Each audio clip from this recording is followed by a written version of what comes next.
9월의 첫 주일입니다. 오늘 새벽에 깨어나서 창문을 다시 닫으면서 가을이구나 라는 그런 생각을 해봅니다. 7, 8월에 우리가 잠시 안식을 취했던 여러 사역들이 다시 부활하고 또 안식을 취했던 속회들도 다시 일어납니다. 추수의 계절로 들어서면서 이제 올해도 넉 달밖에 남지 않았네 하는 그런 조바심도 생기고요. 예수님이 추수의 일꾼을 보내달라고 기도하라고 하셨던 것처럼 하나님, 우리 큰빛교회에 든든히 세워나갈 우리 사역자들, 동역자들, 일꾼들, 주님의 종들을 세워주셔서 사역마다 기름지게 하시고 하나님 열매 맺게 해달라는 그러한 기도가 저절로 나옵니다. 오늘은 설교의 제목이 함께 걷는 생명의 길로 되어 있는데요, 사실은 이 제목 좀 줄여서 올린 겁니다. 생략된 부분이 있어요. 하나님과 함께 걷는 생명의 길, 예수님과 함께 걷는 생명의 길, 그리고 성도와 함께 걷는 생명의 길이라는 긴 제목으로 함께 말씀을 나누려고 합니다. 지난 주일 제가 천국에 대한 설교를 했습니다. 하나님이 우리를 부르셨죠. 죽음에서 영원으로, 영생으로 부르셨습니다. 지옥에서 천국으로 부르셨어요. 마귀의 자녀에서 하나님의 자녀로 부르셨습니다. 그 과정에는 예수님의 십자가 구속이 있었습니다. 예수님의 그 십자가 보혈로 우리가 죄 씻음을 받고 천국 자녀가 되고 하나님의 자녀가 되었습니다 라고 믿고 고백하는 이들에게 하나님께서 함께 하시고 지금 당장이라도 하나님이 천국으로 부르신다면 우리 모두는 천국 백성으로 입성할 줄 믿습니다. 그런데 왜 하나님은 이미 천국 백성 된 우리를 지금 당장 부르시지 아니하시고 정말 광야 같은 이 인생길에 우리를 버겁게 그렇게 살아가게 하시는 걸까요? 그것은 또 다른 부르심이 있기 때문입니다. 천국 백성으로 부르심 말고 이미 천국 백성 된 자들을 하나님께서는 하나님의 종과 일꾼으로 부르시기 때문입니다. 하나님은 이 세상을 향한 살림의 계획, 구원의 계획을 치밀하고 완벽하게 가지고 계세요. 그 구원의 계획이 창세기부터 요한계시록까지 담겨 있고요. 그리고 그 계획 따라서 시대에 걸맞는 인물들, 종들, 동역자들을 세우셔서 하나님의 나라를 하나하나 이끌어 나가시는 것을 우리가 보게 됩니다. 지금 이 시대를 사는 우리, 하나님의 자녀로 부름받은 우리가 바로 또 하나님의 그 계획을 성취시키는 사역자, 동역자, 일꾼으로 부름받은 줄 믿습니다. 그런데 이 세상에 많은 교회가 있고 많은 그리스도인이 있지만 하나님의 이 부르심에 대해서, 그 목적에 대해서, 사명에 대해서 분명히 알고 이끌림 받는 교회가 있는가 하면 전혀 모르고 이끌림 받는 교회와 성도가 있고요. 알면서도 외면하면서 그렇게 사는 교회와 그런 성도들도 있다는 것을 아셔야 돼요. 여러분은 어디에 속하십니까? 하나님이 나를 천국 백성 삼으시고 또 이 땅에 살게 하시면서 너는 이런 사명이 있어서 사는 거야 라는 그 사명을 여러분들은 아십니까? 우리 큰빛교회에는 어떤 사명을 주셨습니까? 그 사명이 이끄는 교회, 하나님이 이 땅 가운데 우리 교회를 세우신 그 목적을 선명하게 알고 그 뜻 가운데 마음 두고 충성하는 교회, 그러한 교회가 복이 넘치고 은혜가 넘치는 교회, 그러한 성도가 하나님께 별과 같이 사용되어지는 그러한 성도인 줄 믿습니다. 그런 성도들, 그런 교회가 복받는 거예요. 오늘 우리 갈렙을 통해서 하나님과 함께 그 생명의 길을 걸었던 갈렙에게 어떤 일들이 있었는지, 그리고 어떤 복이 임했는지 우리 함께 살펴보기를 바랍니다. 갈렙은 모세를 따라서 애굽에서 종살이하다가 뛰쳐나온 출애굽한 출애굽 1세대입니다. 가나안을 목적에 두고 하나님이 들어가라 하신 땅을 목전에 두고 모세가 지파마다 한 사람씩 불러내죠. 그때 불림받았던 사람이 바로 갈렙이었는데 유다 지파의 대표로 불림받았습니다. 불림받았다, 부름받았다라는 것은 그냥 부른 게 아니에요. 꼭 부름에는 하나님이 사명을 주시고 어떤 목적과 임무를 주시는 거죠. 어떤 임무를 받았습니까? 정탐하라는 임무를 받았어요. 그래서 40일 동안 가나안 땅에 들어가서 정탐의 임무를 수행합니다. 하나님이 이스라엘 백성들을 애굽에서 불러내셨을 때 그 부름에도 분명히 이유와 목적이 있었습니다. 어떤 이유와 목적이었을까요? 너희들은 나의 나라를 세워나가는 하나님의 백성이고 내가 가나안 땅에 너희를 인도할 텐데 그 가나안 땅을 점령해서 이제는 그 땅에 내 나라를 세워야 된다라는 그러한 임무를 주시는 것이죠. 첫 번째, 하나님께서는 요셉을 통해서 이스라엘 백성들을 이집트에 들여보내시고 많은 인구수로 불려나가셨어요. 요셉은 그런 일에 부름받았고 이집트의 총리가 돼서 그 일을 충실하게 감당해냈습니다. 그래서 복받는 사람이 되었죠. 이제 하나님께서는 이스라엘 백성들을 불러내시고 너희들은 가나안 땅에 들어가서 이번에는 하나님 나라를 세우는 그런 역할을 맡아야 돼라고 부르셨던 거지요. 그런데 하나님이 주신 이 사명을 이스라엘 백성들이 외면합니다. 거절합니다. 가나안 땅에 못 들어가겠습니다라고 합니다. 왜 그랬을까요? 가나안 땅에는 이미 무서운 족속들이 살고 있었기 때문에 그렇죠. 하나님의 주신 사명이 그런 것이지만 저희들은 못합니다라고 할 때에 하나님은 그들이 일꾼됨을 포기한 것을 보시고 실망하시면서 너희들이 정 그렇다면 너희들은 광야에서 뱅뱅 40년 동안 돌다가 그냥 죽어라. 얼마나 끔찍한 일입니까? 사명을 놓친 사람들, 하나님 맡기신 그 임무를 포기한 사람들은 그냥 그렇게 살다가 가는 거예요. 그들이 광야에서 한 일은 광야에서 지금 끙거리면서 살다가 그냥 그 후손들 2세들을 낳고 죽는 것이 고작이었습니다. 그런데 이런 상황 속에서도 유일하게 살아남은 출애굽 1세대의 사람들이 있었어요. 누구였습니까?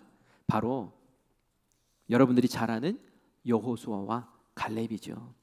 이들은 왜 1세대와 함께 광야에서 죽지 않고 이들은 살아남았을까요? 그것은 그들이 끝까지 하나님이 주신 사명을 붙잡고 있었기 때문에 그렇습니다. 다른 사람들이 다 못 들어간다, 우리 거기 들어가면 죽는다 라고 할 때에 아니야, 하나님이 우리에게 주신 사명, 가나안 땅을 정복하는 것, 그 땅에 하나님의 나라를 세우는 것, 그것 하나님의 뜻이고 우리에게 주신 사명이니 우리가 순종하고 충성하자. 그러면 반드시 하나님께서 이루실 거야 라고 목이 터져라 부르짖었던 사람들이었기 때문에 하나님의 도매급으로 그렇게 처리할 수가 없었어요. 하나님은 40년 동안 광야 생활을 하는 동안에도 그들을 주목하셨고 그들은 사명 붙잡은 사람이었기 때문에 너희들의 그 소망대로 그 사명 붙잡은 대로 너희들은 가나안 땅에 들어가라. 그래서 이 두 사람이 리더가 되어서 출애굽 2세대를 이끌고 가나안 땅으로 들어간 게 된 줄 믿습니다.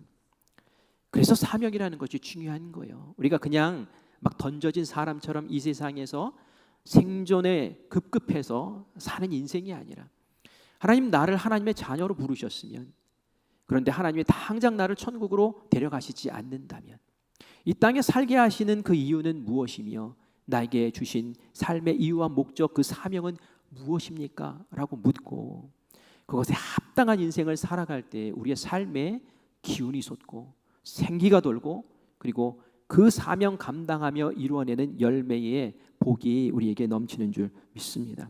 여러분들 어떤 사명이 있으십니까? 어떤 임무가 우리에게 주어졌습니까? 저는 크게 두 가지라고 생각을 해요. 하나는 우리에게 주신 이 몸된 교회를 든든히 세워나가는 것인 줄 믿습니다. 에베소서 4장에 보면 예수님이 우리를 각양의 직분자로 우리를 부르셨대요. 부르시면은 할 역할이 있다고 그랬죠. 어떤 역할을 주셨을까요? 각양의 직분자들을 세우시고 우리 성도들을 건강하게 온전하게 양육하고 성숙시키는 일을 맡기셨다는 거예요. 그래서 일꾼으로 세우시고 봉사하게 하시고 교회의 몸된 교회를 든든히 세워나가게 하시는 거예요. 그래서 우리 교회가 든든히 세움을 받으면 어떻게 해야 합니까? 그리고 나서는 땅끝까지 복음 증언하는 그런 증인의 사명을 감당해야 되는 줄 믿습니다. 그 길이 바로 생명의 길을 걷는 주님과 동행하는 우리의 삶인 것이죠. 갈렙이 그런 길을 걸었다라는 얘기입니다. 갈렙은 여호수아와 함께 출애굽 2세대를 이끌고 가나안 땅 점령에 나섭니다. 하나님의 주신 사명 감당합니다. 이 땅을 점령하면은 지파들이 모여서 제비 뽑기를 해요. 그래서 어느 지파가 뽑혔네? 그러면 점령한 이 땅을 너희가 차지해라 하면서 그렇게 배분을 해줍니다. 이 제비 뽑기를 한 이유는 뭘까요? 어떤 때는 좀 척박한 땅을 점령할 때도 있고 어떤 때는 기름진 땅을 점령할 때도 있을 거 아니에요. 서로 갖고 싶어 했을 거예요. 하지만 제비 뽑기를 해서 원망하지 않게, 불평하지 않게 그렇게 뽑힌 대로 그 땅을 나누어 주면서 하나하나 점령해 나갑니다. 드디어 이젠 대부분의 지역을 점령하고 어려운 지역만 몇 군데가 남았을 때였어요. 이제 마무리를 지을 시점이 다가왔어요. 이때 갈렙이 여호수아에게 이렇게 요청을 하죠. 우리 12절 말씀을 같이 읽어보겠습니다. 시작. 그날에 여호와께서 말씀하신 이 산지를 지금 내게 주소서. 당신도 그날에 들으셨거니와 그곳에는 아낙 사람이 있고 그 성읍들은 크고 견고할지라도 여호와께서 나와 함께 하시면 내가 여호와께서 말씀하신 대로 그들을 쫓아내리이다 하니 아멘. 갈렙이 여호수아에게 부탁을 합니다. 나에게, 우리 유다 지파에게 이 땅을 주십시오라고 요청을 하는 거예요. 어느 땅을 요청했을까요? 헤브론이라는 산지를 요청을 합니다. 그런데 이 땅은 아직 점령을 하지 못한 땅이에요. 점령을 하고 제비를 뽑고 뭐 그렇게 순서가 진행되는데 점령도 하기 전에, 그런 제비도 뽑기 전에 이 갈렙은 여호수아에게 그 땅을 우리 지파의 기업으로 삼겠으니 우리에게 달라고 그렇게 요청을 하는 겁니다. 다른 지파들은 다 제비 뽑기를 했는데 왜 여호수아에게 갈렙은 이런 요구를 서스름없이 할 수 있는 걸까요? 무슨 권리가 있는 걸까요? 맞아요. 갈렙에게는 그것을 요구할 수 있는 권리가 있었어요. 하나님이 그런 권리를 주셨어요. 예전에 이 갈렙과 여호수아가 정탐꾼과 함께 가나안 땅을 다 정탐을 하고 돌아와서 보고를 하게 되죠. 이때 이 다른 정탐꾼들은 믿음 없는 이야기를 막 털어놓습니다. 그때에 그 말을 듣고 많은 이스라엘 백성들이 그냥 마음이 무너져 버려요. 이제까지 여기까지 온 소망이 다 사라지는 거예요. 뭐 그 땅에 들어가면 우리가 죽는다고? 그 땅에 들어가면 우리가 이제 끝장난다고? 이때에 아니야 하면서 그들의 마음을 정비시키고 아니야, 우리는 꼭 들어가야 돼. 하나님이 약속하셨어. 하나님 이 땅을 우리에게 주셨어 라고 부르짖고 외쳤던 사람이 다름 아닌 바로 갈렙이었어요. 이 갈렙에게 하나님이 그 모습을 보시면서 너무 충성스럽고 너무 그 마음의 신실함이 너무 마음에 들었던 거예요. 그래서 모세에게 약속을 하십니다. 모세를 통해서 갈렙에게 약속을 주신 거예요. 그게 9절 말씀이에요. 9절 말씀 같이 읽어보겠습니다. 그날에 모세가 맹세하여 이르되 내가 내 하나님 여호와께 충성하였은즉 내 발로 밟는 땅은 영원히 너와 네 자손의 기업이 되리라 하였나이다 하면서 그때의 일을 이렇게 여호수아에게 얘기하면서 당신도 그때 들으셨잖아요. 내가 밟는 땅을 주신다고 하셨잖아요.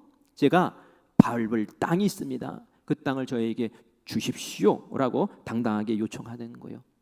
그러니 이 갈렙의 요청을 여호수아가 들어줄 수밖에 없죠. 하지만 마음에 좀 근심도 생겼을 수 있어요. 왜냐하면은 다른 사람들은 다 제비 뽑기 했는데 왜 유다 지파만 편애하냐라고 할 수도 있잖아요. 그런데 다른 지파 사람들이 전혀 불평도 하지 않고 전혀 딴지 걸지도 않아요. 왜 그랬을까요? 갈렙이 요청했던 땅이 바로 헤브론 산지, 아주 척박하고 그리고 아주 포악한 사람들이 사는 곳이었기 때문에 그렇습니다. 살벌하고 위험한 곳이에요. 그곳에는 아낙 자손이 살고 있었다고 합니다. 아낙 자손은 네피림의 후손인데요. 이 네피림은 거인족을 얘기하는 거예요. 그 유적을 발굴하고 하는 걸 보면은 아주 그냥 장대한 뼈가, 사람 뼈가 나오는 것을 이렇게 보여주더라고요. 엄청 키가 커요. 그래서 이 아낙 자손들이 키가 평균이 2m였대요.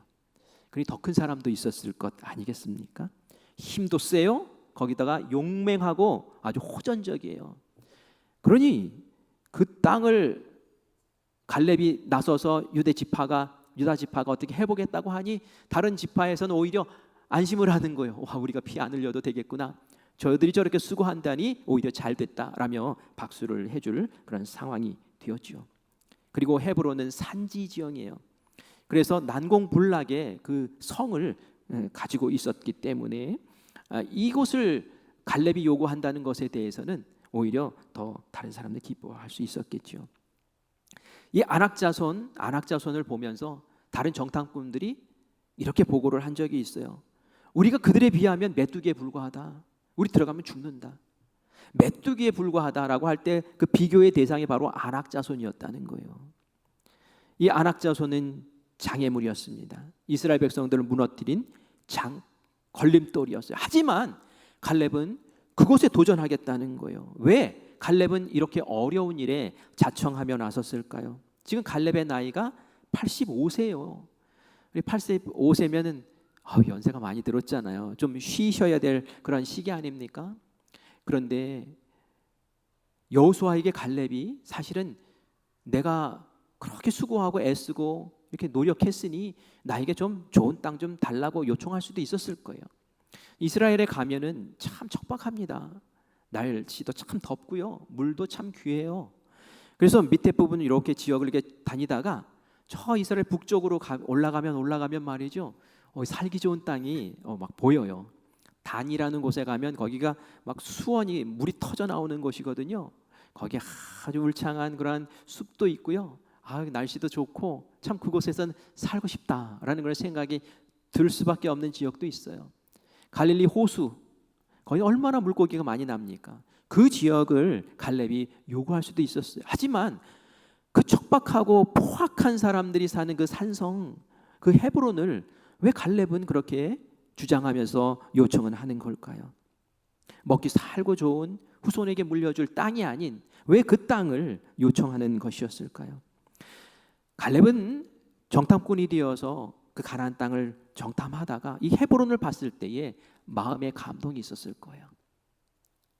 그에게 사명감이 불타오르는 어떤 것이 다가왔을 거예요. 이 헤브론은 어떤 곳이었냐면은 아브라함이 하나님의 명령을 받고 너 본토 고향 친척 떠나서 내가 가라 하는 땅으로 가라 할 때에 들어갔던 그 지역이 바로 이 헤브론이라는 곳이었어요. 물론 그 전에 세겜이라는 땅을 먼저 거쳤지만 이 헤브론에 도착했을 때에 하나님 앞에 제단을 쌓고 그곳에서 머무르면서 하나님의 영광을 구하면서 그렇게 살았어요. 그 지역의 주인이었던 헷 사람들에게 돈을 지불하면서 하나님 나에게 주시기로 약속하신 이 땅을 제가 먼저 돈으로 삽니다. 하나님께서 약속하신 그 약속을 저에게 지켜주시옵소서. 이 땅을 저에게 주시옵소서 라고 했던 땅이 바로 헤브론 땅이었어요. 그리고 그 아내 사라를 그곳에 묻었고요. 그리고 자신도 그 땅에 묻혔고요. 아브라함의 아들 이삭도 묻혔고요. 그 아들 야곱도 그 땅에 묻혔던 땅이에요. 갈렙이 그 땅을 바라볼 때 그 땅은 특별한 땅이었어요. 척박하고 농사짓기 어렵고 가축 키우기 어려운 땅이었지만, 생존을 위해서는 불편한 땅이었지만, 그곳에는 하나님과 하나님의 백성들이 뜻밖의 만났던 신앙의 유산과 그 영적인 흐름이 있었던 것을 이 갈렙은 알았던 거죠. 다른 정탐꾼들은 그 기준이 그랬어요. 야, 여기가 힘이 세냐? 우리가 얼마나 피를 흘려야 되냐? 우리가 수고하지 않아도 얻을 수 있는 땅이냐? 다 그런 데만 관심을 가지고 기준을 가졌지만 이 갈렙은 그렇지가 않았다는 거예요. 하나님이 약속이 있는 땅이냐? 하나님이 우리에게 사명을 주신 땅이냐? 나에게 그 사명으로 불타오르는 그 마음 딱 붙잡고 갈렙은 광야 40년을 그렇게 보냈던 거예요. 그러니까 그 땅 근처에 왔을 때 이제 당당하게 요구하는 거예요. 여호수아, 당신도 듣지 않았습니까? 내 발 딛는 곳에 그 땅을 주기로 하지 않았습니까? 제가 이 헤브론을 원하오니 저에게 헤브론을 허락하십시오.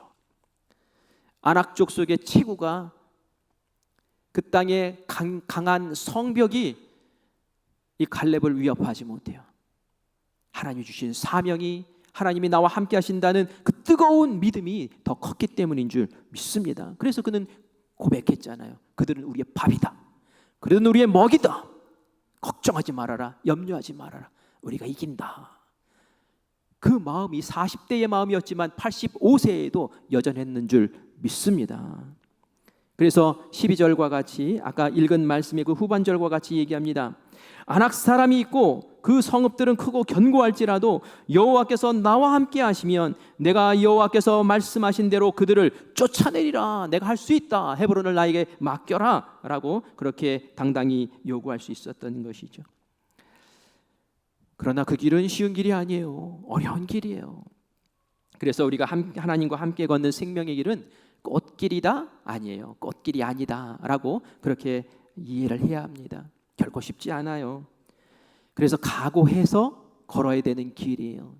예전에 집사님이 계셨어요. 저한테 찾아왔어요. 목사님, 제가 신학 공부를 하고 목회의 길을 걷고 싶습니다. 그 사람은 법을 공부해서 이렇게 그런 지식으로 열심히 돈을 잘 벌고 편하게 사는 사람이었어요. 그런데 교회에서 사역을 하다 보니까 그 마음이 뜨거운 거예요. 사명이 생기는 거예요. 내가 좀 더 주의 일에 온 시간을 좀 투자하고 싶고 하고 싶은 거예요. 제가 얘기했어요. 꽃길이 아니다. 경제적으로 어려운 것들 견뎌내야 된다. 부모님을 봉양하고 부모님이 효도했던 것도 어쩌면 포기할 수밖에 없을 수 있어. 그리고 자녀들 풍성하게 나누어졌던, 그리고 아내에게 줬던 그 생활비도 반토막 아니라 그 이하로 내려갈 수도 있어. 그래도 할 수 있겠니? 믿음으로 돌파하는 길이 그 길이야 라고 얘기했어요. 아멘 하고 그 길을 걸었어요. 지금도 열심히 사역을 하고 있는데 한 번은 SNS에다가 그런 고백을 하더라고요. 저는 열심히 충성하면 하나님께서 금방 부흥시켜 주실 줄 알았는데 여전히 상가 2층의 자그마한 교회에서 새벽 기도를 혼자 지키면서 밖에 나가서 전도할 때 외면받으면서 그렇게 이 길을 걷고 있는데, 나의 아버지는 병이 들어서 병원에 가서 치료를 받는데 내가 한 푼도 보탤 수 없는 이 딱한 이 모습을 볼 때에 내가 정말 이 길을 걷는 것이 맞는가 라는 그러한 낙심의 마음이 든다라는 걸 써 올렸더라고요. 그런 거예요. 하지만 지금 열심히 또 마음을 추스려서 목회하는 그 모습을 봅니다. 각오하며 걷는 길이에요. 생명을 살리는 그런 길은 그런 길입니다. 방해하는 세력이 있어요. 그래서 어떤 사람은 인생의 새 판을 짜고 이제는 내가 생존을 위해서 열심히 살아왔지만 이제는 하나님의 그 일을 한번 잘 감당하고 내가 이 땅 가운데 맡겨주신 이 인생, 이 삶을 내 삶의 자리에서 하나님을 드러내는 그 길을 좀 걷고 싶은데, 하나님, 내가 다른 차원의 삶을 살고 싶은데, 내가 하나님의 자녀다운 사명의 삶을 살고 싶은데 하나님, 내 이 길 걷게 해주세요 라고 하는데 주변에서는 막 흔듭니다. 주변에서 가만두지 않아요. 너 그거 얼마나 힘든 줄 아니? 너 얼마나 희생해야 되는 줄 아니? 너 그러다 망해? 이러면서 말이지만 주여 흔들어요. 온갖 회유와 겁박을 합니다. 포기하게 만들려고 해요. 그런데 여러분 아셔야 돼요. 예수님의 길도 그런 길이었다는 거. 꽃길이 아니었어요. 예수님도 여러 가지 사역들을 감당하면서 영광 받으셨지만 끊임없이 회방받고요, 끊임없이 외면받고요, 끊임없이 죽음의 위기에 몰렸고요. 십자가의 길, 그 길 제자들이 말리고요, 겟세마네 동산에서 피땀 흘리면서 기도하셨고요. 그 길이 꽃길이 아니라 그 길은 하나님 보면서 믿음으로 돌파해야 했던 길인 줄 믿습니다. 하지만 그 길 끝에 무엇이 있었습니까? 온 인류를 살려내는 영광이 있었고 하나님 우편에 앉아서 이 세상을 통치하는 하나님의 버금가는 아름다운 역사가 예수님에게 주어진 줄 믿습니다. 우리가 미혹과 유혹 가운데서도 이런 세력들을 이기고 나가야 돼요. 그러려면은 예수님만 바라봐야 돼요. 상황과 여건을 바라보면 힘들려요. 사람들의 말을 들으며 휘둘려요. 갈렙도 그랬죠. 헤브론의 거인을 보고 그 산성을 본 것이 아니라 하나님이 나와 함께 하신다, 그거 붙잡고 그의 사명 지키며 하나님의 역사를 이루신 줄 믿습니다. 우리 함께 저를 따라서 한번 말해볼까요? 생명의 길은 꽃길이 아닙니다. 생명의 길은 꽃길이 아닙니다. 주님 보며 돌파하며 걷는 믿음의 길입니다. 주님 보며 돌파하며 걷는 믿음의 길입니다. 명심하셔야 돼요. 얼마 전에 따뜻한 뉴스가 하나 떴더라고요. 사진을 한번 볼까요? 여러분 저 사진 보셨습니까? TV에도 나오고 인터넷에도 나오던데요. 어떤 여인이 우산을 들고 어떤 노인을 이렇게 씌워주는 모습이 나옵니다. 8월 29일이었대요. 안산이었는데요. 폭우가 갑자기 내렸습니다. 아파트 단지 앞에서 우비를 쓰고 빈 수레를 끌고 가는 어떤 노인이 있었어요. 파지를 수집하는 노인이었죠. 그런데 혼자 우비를 입긴 했으나 비를 쫄딱 맞고 걷는 그 모습이 안쓰러웠는지 한 여인이 분홍색 우산을 든 여인이 곁으로 가서 저렇게 우산을 씌워줘요. 그런데 저 모습이 참 이상했어요. 우산의 기울기가 노인에게 한참 치우쳐져 있는 거예요. 자기는 절반이나 홀딱 젖으면서 저 길을 저렇게 1km를 함께 동행하며 걸었다고 해요. 언론을 통해서 저 사진이 나오고 짤막한 설명이 나왔을 때에 저 사진을 본 많은 사람들이 댓글을 엄청나게 달더라고요. 하루 만에 수백 개의 댓글이 달렸어요. 아, 나는 오늘 천사를 보았다. 아, 이 세상은 아직 살만하구나. 아직도 저런 따뜻한 사람이 있다니. 며느리 삼았으면 좋겠다. 막 이런 댓글이 달렸어요. 그래서 저도 하나 달았어요. 저도 천사를 보았습니다 하고 댓글을 달았습니다. 그러면서 자신을 밝히지 말아달라고 그런 이야기까지 있었다는 것을 보게 됐어요. 그런데 기자가 누굽니까? 밝히지 말라 그러면 막 더 밝히고 싶은 게 기자잖아요. 그래서 기자가 열심히 찾아다녔던가 봐요. 그래서 저 파지를 줍던 할아버지를 만났어요. 그런데 이미 밝혀지지 않았던 그 이야기를 하나 더 듣게 됩니다. 그 할아버지가 그런 얘기를 하는 거예요. 맞아요. 그 여인이 저희 곁에 와서 이렇게 우산을 씌워줘서 1km를 같이 걸었어요. 그런데 한 마트에 이르렀을 때에 할아버지 잠깐만 기다리세요 하고 그 마트에 들어가서 돈을 찾아가지고 나오더래요. 봉투에다가 돈을 넣어서 할아버지 이걸로 따뜻한 국밥 한 그릇 사드시라고 딱 주는 거예요. 그 안에 3만 원이 들어있었대요. 그 여인은 그렇게 생각했겠죠. 비가 와서 오늘은 파지를 줄 수 없으니 오늘은 이분이 공쳤겠구나. 내가 하루 일당이라도 드렸으면 좋겠다.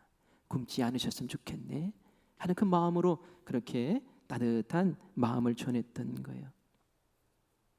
이 우산 받쳐준 여인과는 기자가 만나지를 못했어요. 하지만 그 가족과 연락이 됐대요. 가족이 그 소식을 듣고 그런 일이 있었어요? 우리는 몰랐네요 하면서 이 자기 딸에게 이 사실을 이야기하고 인터뷰 한번 할래? 하고 전했대요. 그랬더니 카톡에 이렇게 기자에게 이렇게 부모님이 연락이 왔어요. 우리 딸이 인터뷰를 정중하게 거절하네요. 사진 나온 것만으로도 부담스러워서 너무 힘들답니다. 그러면서 이렇게 한마디 그 우산 씌워진 여인의 이야기를 담았어요. 기독교 신앙이 있어서 해야 될 걸 당연히 했다고 전해주세요. 그게 그 여인이 한 한마디예요.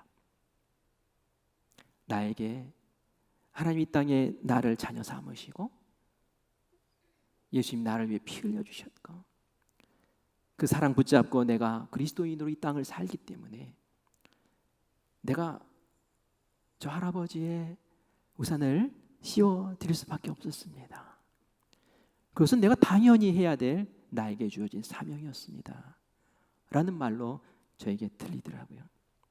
그분은 자녀를 둔 엄마이고요, 교육교에 종사하는 어느 여성이라고 그래요. 저는 이 이야기를 듣고 기독교인이라서 너무 감사합니다 주님 하고 하나님께 잠깐 기도했습니다.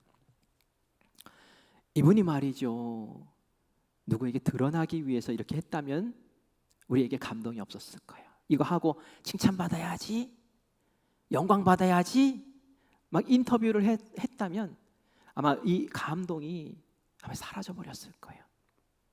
그런데 이 사람은 전혀 그런 거 신경 쓰지 않고 그저 그렇게 나를 희생하면서 내가 비를 쫄딱 맞으면서 내 돈을 털어가면서 그렇게 선행을 하고 그렇게 하나님의 주신 마음을 전했을 때에 많은 국민들이 이 따뜻한 사진 한 장 보면서 아, 살맛난다, 살맛난다, 천사야, 이러면서 그 마음의 시원함을 누리게 된 줄 믿습니다.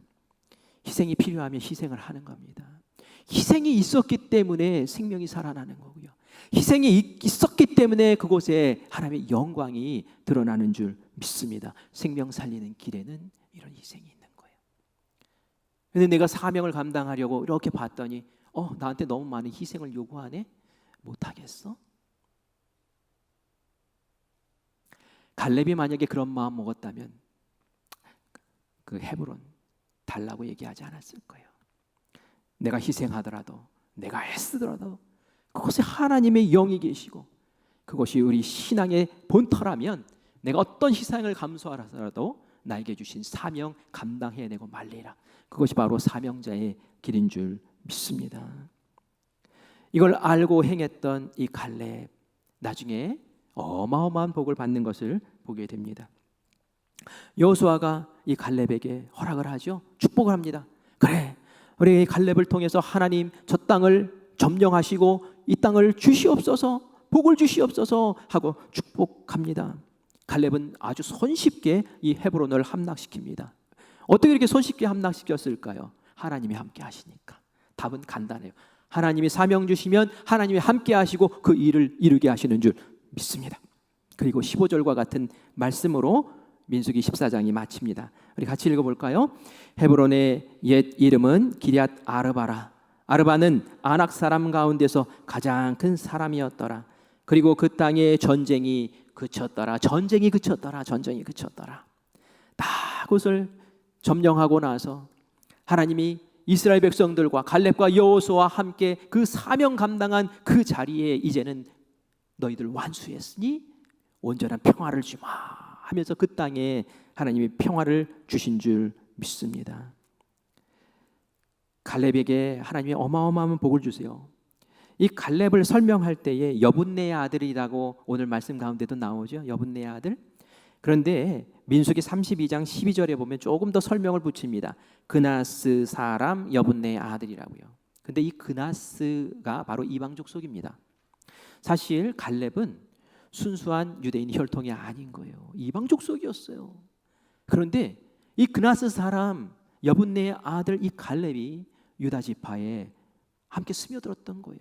아마 애굽에 있을 때에 그 곁에 살다가 같이 엮이면서 그렇게 나왔던 것 아닌가라고 추정을 해봅니다.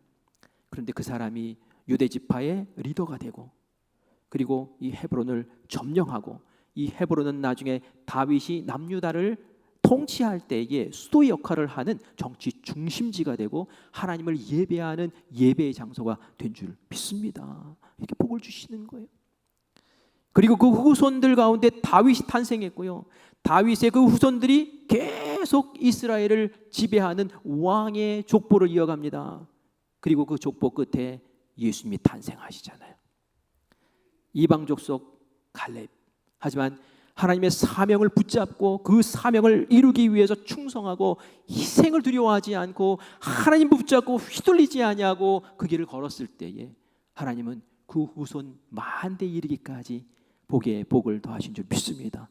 그래서 내가 지금 이 땅에서 사명 감당하는 것이 얼마나 소중한 건지 몰라요. 내가 후손들에게 빌딩 물려주고 싶고 좋은 땅 물려주시고 재산 물려주시고 싶고 뭐 그런 마음 있지 않겠습니까?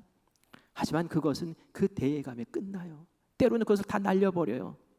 우리가 정말 물려줘야 할 게 뭡니까? 그것은 하나님 나에게 주신 그 사명, 하나님을 믿는 신앙, 하나님을 존중하고 의지하는 사명의 길을 걷는 그러한 믿음의 그러한 뜨거운 열정들을 우리 자녀들에게 후손들에게 전수해 줘야 될 줄 믿습니다. 그러면 나머지는 하나님이 알아서 책임져 주시는 거예요. 그래서 먼저 그 나라와 그 의를 구하라. 그리하면 모든 것을 하나님 책임져 주신다고 그렇게 말씀하지 않습니까?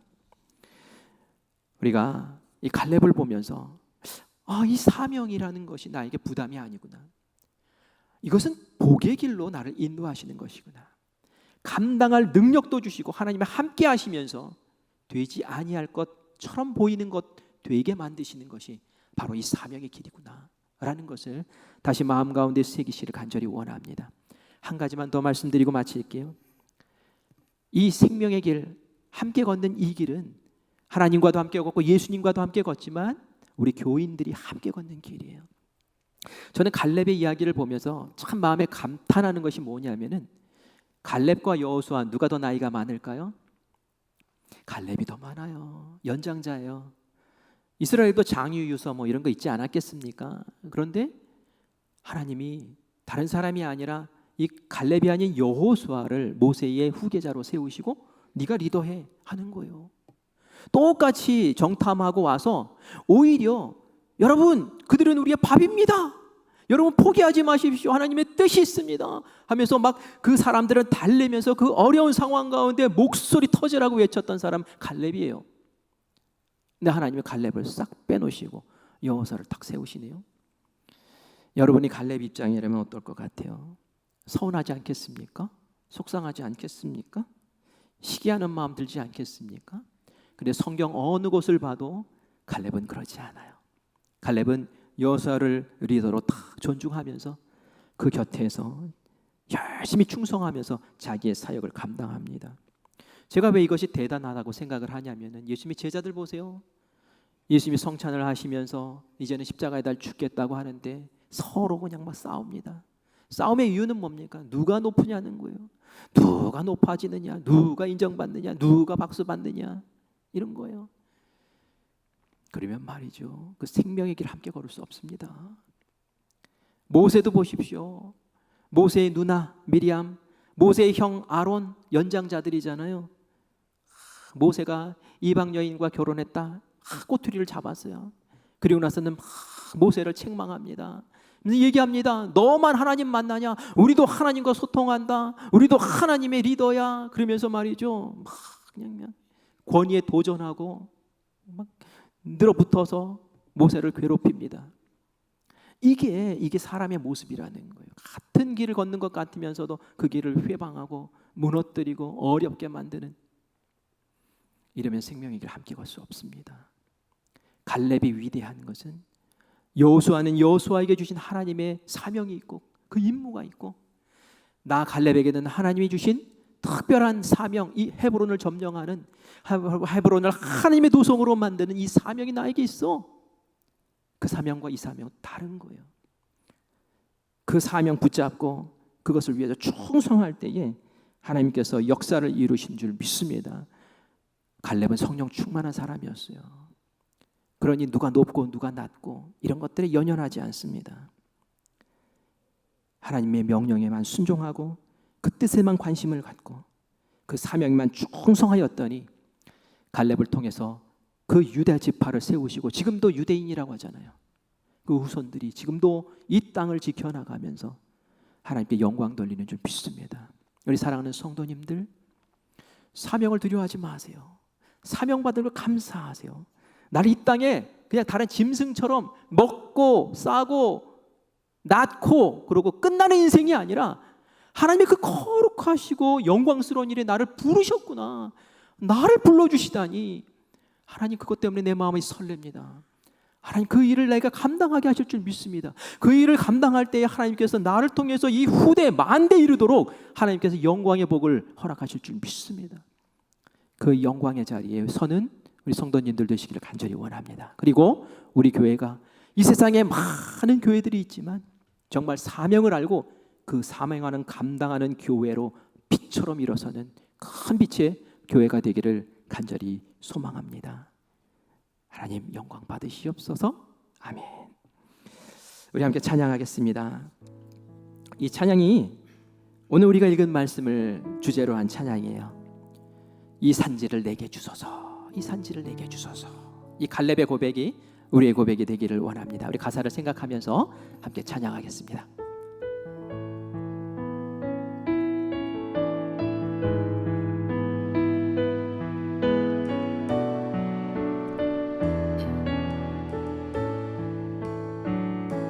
주님이 주신 땅으로 한 걸음씩 나아갈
기도합시다. 기도할 때에 오늘 우리에게 주신 말씀을 다시 한번 생각하며 그 말씀 붙잡고 기도하기를 원합니다. 예수님이 우리를 부르십니다. 하나님의 자녀되라고 부르십니다. 하나님이 우리를 부르십니다. 이제는 생명을 살리는 나의 계획의 일꾼으로 동역하라고 부르십니다. 이것이 이 땅을 사는 하나님의 자녀된 우리의 삶의 이유와 목적이 되기를 간절히 원합니다. 그것이 우리의 마음을 설레게 하고, 그것이 우리의 마음의 열정이 되고, 그것이 우리의 삶을 이끌어 나가는 귀한 목표가 되기를 원합니다. 하나님이 주신 사명을 아는 교회 되기를 원합니다.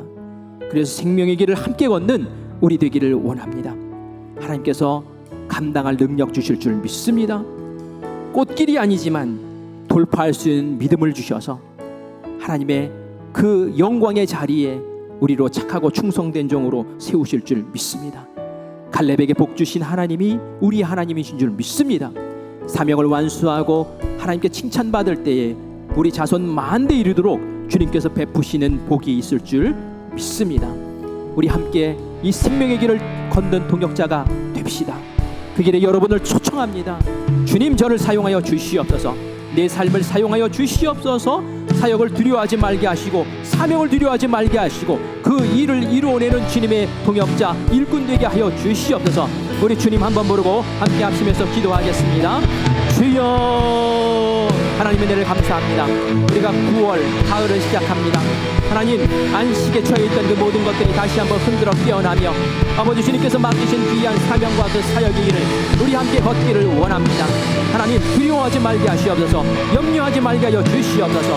아버지, 사명을 받고도 외면하고 무시했던 아버지 우리의 인생을 회개하오니 하나님, 다시 한번 내 마음 가운데 주님께서 세우신 이 교회를 든든히 세워나가며 땅끝까지로 주님의 증인되는 귀한 사역 가운데 아버지 우리의 마음과 우리의 열정을 쏟아붓게 하여 주시옵소서. 주님께서 나에게 아버지 하나님 여러 가지 교회를 세우는 사역들을 맡기셨습니다. 교사로 부르셨습니다. 아버지 사역자로 부르셨습니다. 아버지 장로로 부르셨습니다. 권사로 부르셨습니다. 차장단으로 부르셨습니다. 기도하는 중보기도팀으로 부르셨습니다. 전도하는 일꾼들로 하나님 우리를 부르셨습니다. 아버지 주방 사역으로 부르셨습니다.